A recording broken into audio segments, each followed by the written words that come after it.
This video is for business leaders who invest in themselves and their employees' personal development, but they want to make sure that they're getting quality programming and quality stuff to help them and to prevent getting ripped off by dopamine dealers.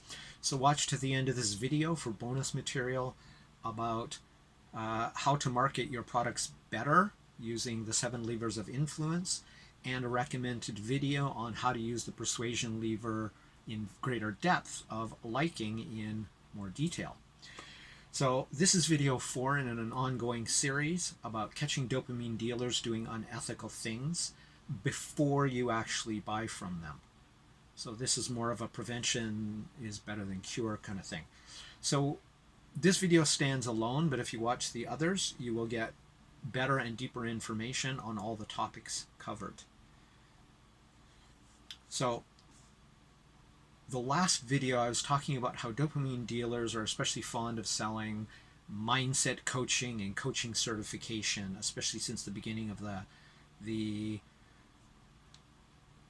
start of the COVID-19 pandemic. Suddenly everybody is either selling or newly certified in mindset or coaching, and sometimes both. So the term coach has become so devalued as a result of this basically junk training that most of the real experts out there have stopped using the term coach because it will lump them in with the bullshit artists, to put it in simple terms. So in classic dopamine dealer style, these sellers, these dopamine dealers, have framed whatever they happen to be selling as a missing ingredient to success and riches for anybody who buys the program. Apparently supply, demand, availability, and all those other things that exist in reality, they ignore them and really work hard to make sure you're ignoring them while you're high on dopamine. So many success experts and coaches don't even know when they're peddling crap because they themselves were sold into that pseudoscientific nonsense for coaching certification or whatever it is. And since they have actual no knowledge in it previous to that, exactly how are they judging whether the information they're being given is valid or not? They believe it though. So it's essentially the product that they want to manipulate you into buying, and if they've been successful, you are then promoting the same thing, but now as the coach who has great methods, whether they're great or not. So one of the worst myths wrapped in goal setting and smothered in famous successful people is illusory causation. So in essence, illusory causation means people believe the cause of something when in fact that cause has nothing to do with that event, has nothing to do with causing their success or whatever it is. So I'll put a link in the description. You're going to have to go there because I have a time limited thing in here, but it will be in there probably tomorrow because I'm super busy today. So what usually is the case is they aren't aware there's no causal link between the technique they swear by and the success they've achieved.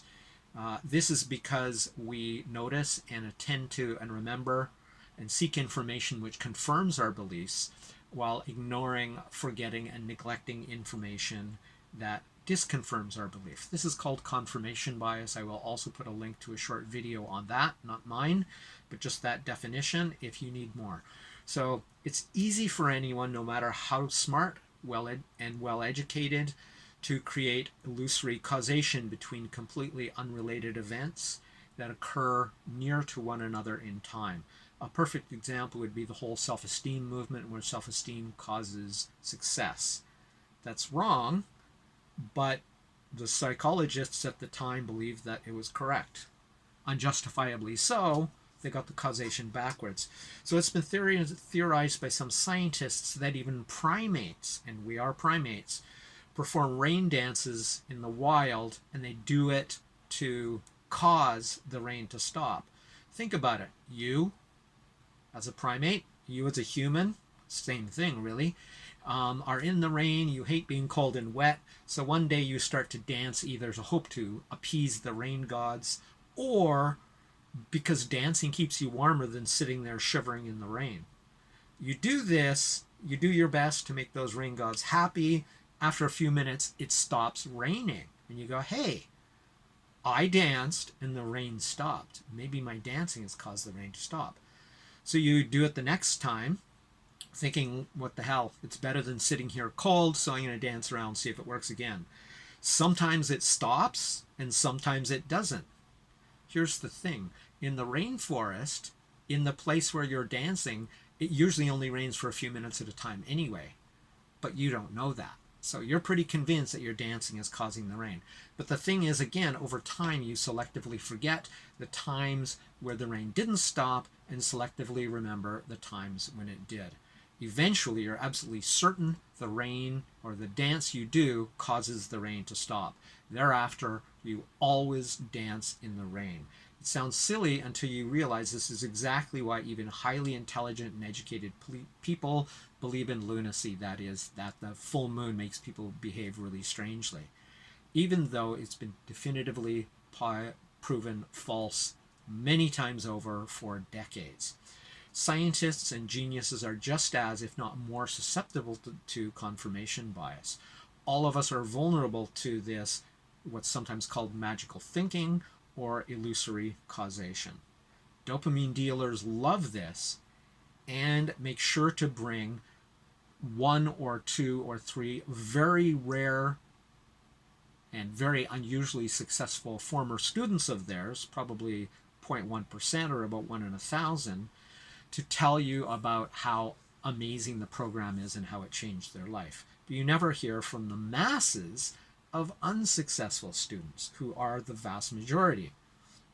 And now we're already on to the bonus material, which is about the 7 levers of influence from Robert Cialdini's book, Influence, New and Expanded, The Psychology of Persuasion. Excellent book. I highly recommend you listen or read to it.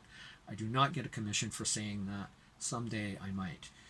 So the first one is reciprocation. That means I give you a small gift. I give you a pen. I give you a fan here in Japan because it's really hot in the summer.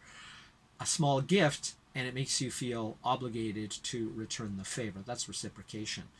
So the next one is liking, and that is the seller digs in to try to find something they have in common with you, something that is like you, or they say, I like you, you're a cool person, or they say something, they flatter you to cause you to like them.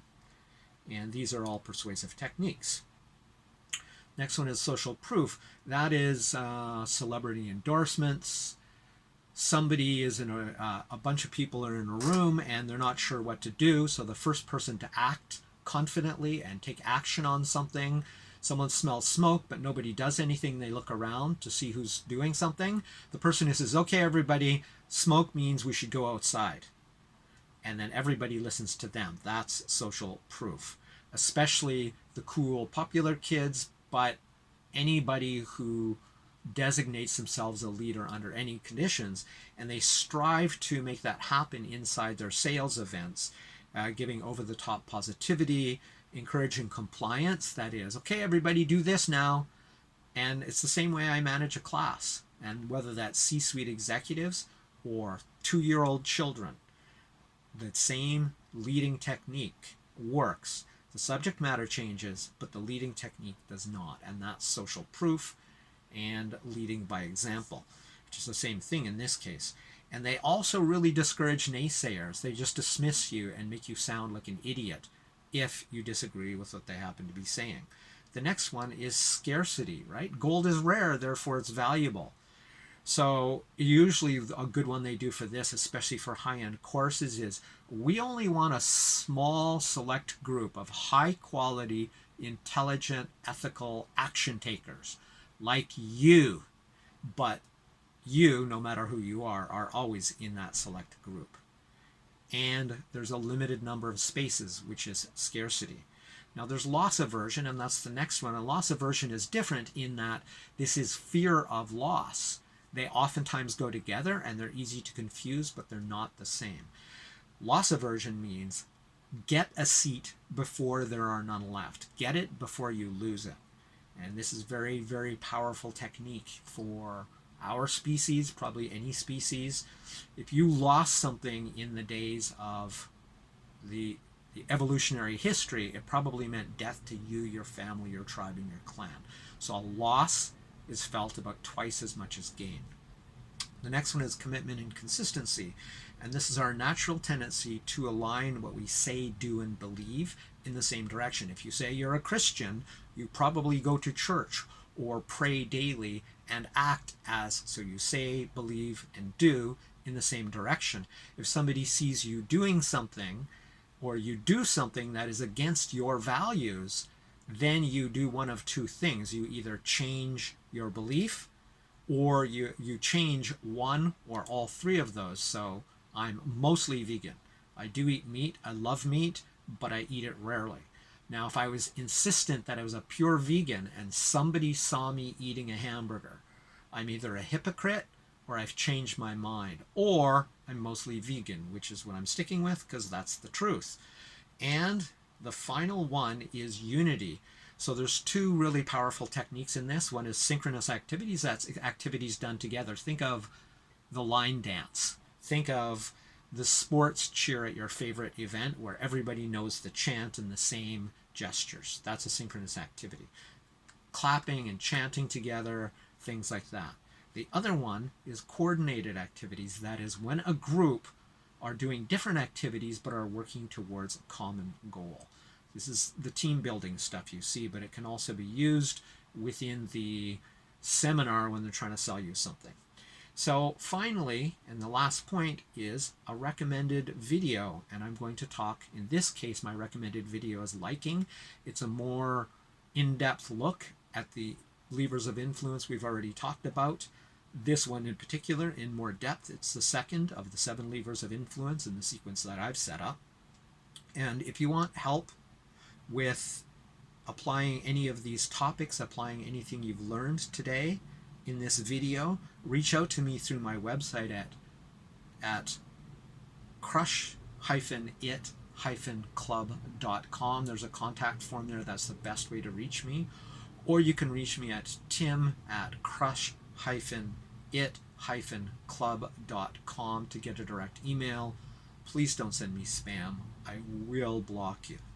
That's it for Crush It Club 2015. Catch Dopamine Dealers Part 4, Persuasion. My name is Tim B. Green. Bye for now.